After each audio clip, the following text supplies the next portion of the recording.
True Hostel Stories. LoL Hostel Siracusa, Syracuse.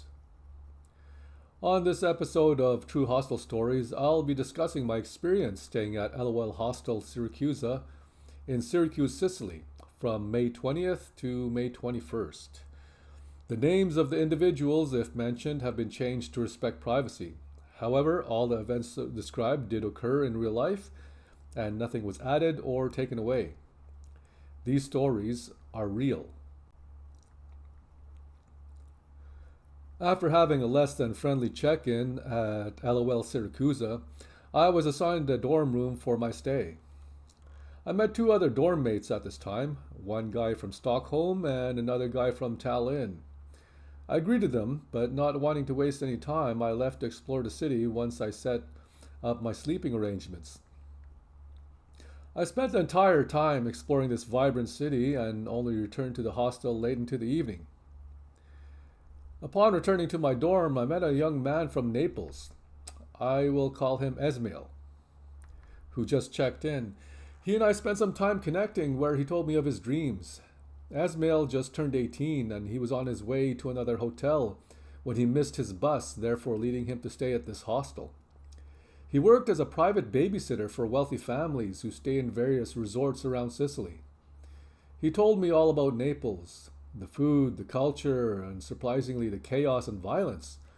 He appeared to be quite passionate about his future working with children and where this opportunity could take him.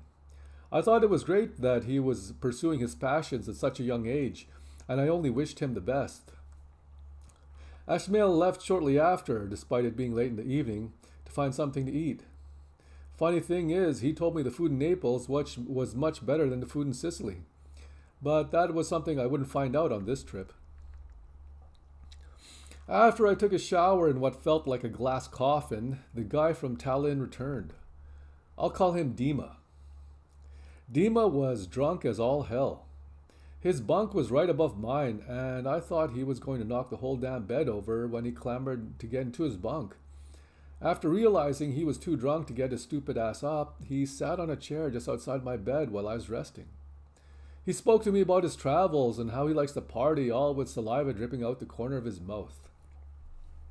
A few times I thought I would have had to leap out of my bed to catch his stupid ass from falling. Surprisingly, he was quite an interesting person to speak to. He had been traveling around Europe for some time, and Sicily was one of his last destinations before returning to Estonia. He grew tired, as I did, and eventually I decided to rest, and he did the same. The next morning I woke to a loud alarm, much earlier than I expected to. It certainly wasn't my alarm, it was a Swedish guy across the room. I'll call him Sven. I was fast asleep when Sven would have returned to the dorm. Asmail, Dima, and I were woken by Sven's loud-ass alarm, yet he was asleep as if in a deathly slumber. All three of us were getting quite agitated as we expected Sven to wake up by now and turn off his alarm. And Asmail voiced his discontent by saying some things in Italian that I didn't quite understand. Dima shouted at Sven until he, Sven that is, finally woke up and turned off his alarm. By then, the three of us were wide awake and pissed off. I want to thank you all for tuning in. Please like, comment, and subscribe.